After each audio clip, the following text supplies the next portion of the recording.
It's been almost 40 years since boatloads of Cuban refugees sailed to Florida's shores in the 1980 Mariel Boatlift.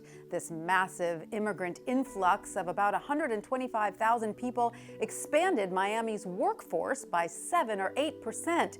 It also provided economists with a natural experiment to study the effects of immigration. But the most prominent academic studies of the boatlift form anything but a consensus. A little context. Economists today overwhelmingly believe immigration has enormously benefited the U.S. economy. A massive study by the National Academies of Sciences, Engineering, and Medicine concluded immigrants are integral to the nation's economic growth and have little to no effect on wages and employment for workers already in the U.S.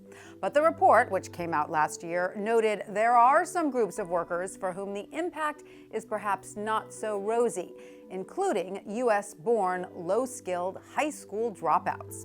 And this is at the heart of a heated academic fight over the Mariel Boatlift.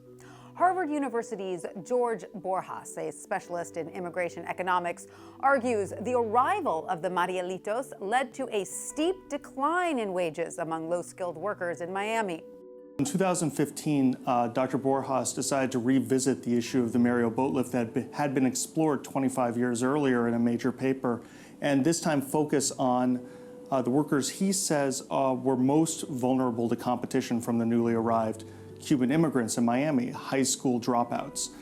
His research found a significant decline in their wages. But there is an opposite camp. David Card of the University of California, Berkeley, and Giovanni Perry of the University of California, Davis looked at the same post-boatlift data and separately came to very different conclusions. We compare Miami with other cities that did not have the influx of immigrants that Miami had, and we look at wages for low-skilled workers in Miami relative to these other cities, and we find that there is no significant difference in these wages in 1980, 81, 82, the 2-3 years after this large inflow. Mr. Card's widely peer-cited paper from 1990 compared post-boatlift Miami to 4 U.S. cities that had not experienced an immigrant wave and found essentially no impact on the wages or employment outcomes of non-Cuban workers in the Miami labor market. But political headwinds are favoring Mr. Borjas' research, which Attorney General Jeff Sessions has cited and which President Trump regularly echoes. Mr. Borjas says he met with President Trump during last year's campaign.